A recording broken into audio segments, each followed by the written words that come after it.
This video is going to be about my failed YZ125 crankshafts. So I bought a YZ125 about 6 months ago off Kijiji for $2,000, and when I brought it home it was cold so I couldn't ride it. When I started riding it, then the crank failed. It blew up. It was finished. So since then I've had to put 3 new cranks in for crank failure, and this is why. So the first crank that blew, this was it. You can see it's got broken and melted plastic in there.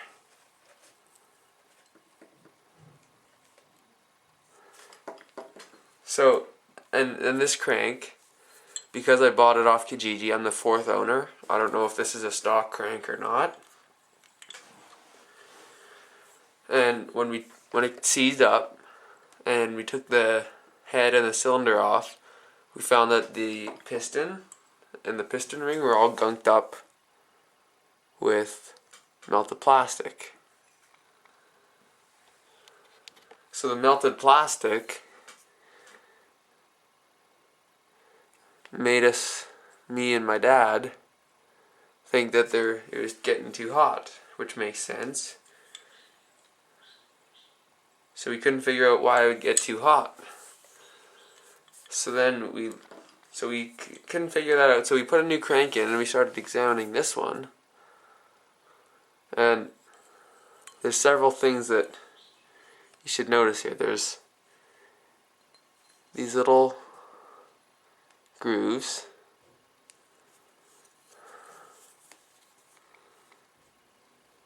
on the side, on this big one in the middle here.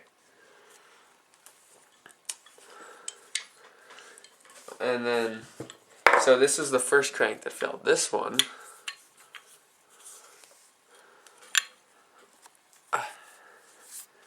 it only has the grooves here, the ones on the side, but it only has 2. It doesn't have as many grooves as the first one had. And as you can see, it's got a little bit of melted plastic here too, which is a really bad design to have plastic on the crank. But I think they fixed that since the 2000. So we couldn't figure out why it would break. So while we were thinking about that, this second crank failed. So then we got looking at the carburetor jet, the main jet on the carb. Both cranks failed because after we failed these 2 cranks, after they broke, they both failed when there was a certain amount of time with full open throttle. So we decided to check the jet. And as you can see here, standard main jet is number 460. So we checked the main jet, which is for half throttle to full throttle, and it was a number 340. So it was over number 100 too small.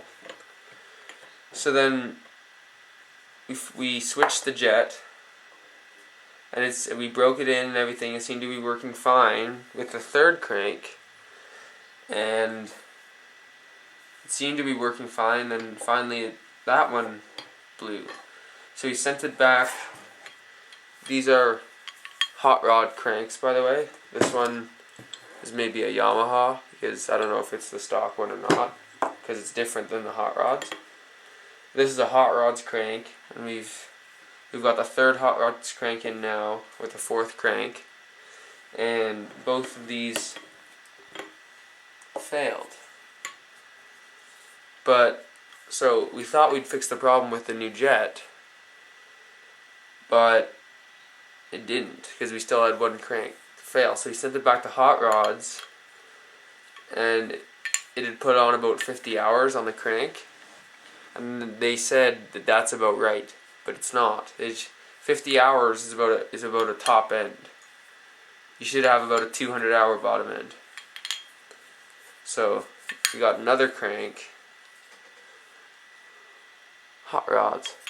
We got another crank. Got the fourth crank in now. It's at about 20 hours. We'll see how it goes. But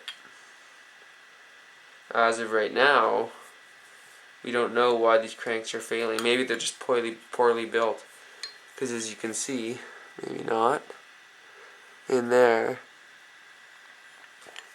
or if I turn it around, you can see the bearings in there, which are the ones that failed, because there's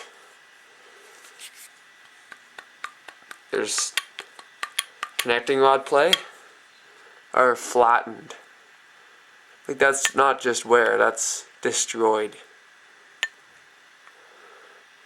They should make their cranks a little better than that. So I guess that's the failed crank issue. I'll keep you updated. Subscribe, because maybe when my crank that's in the bike right now reaches 50 hours, then I'll make a video. So yeah, so just subscribe, check out my channel. See you later.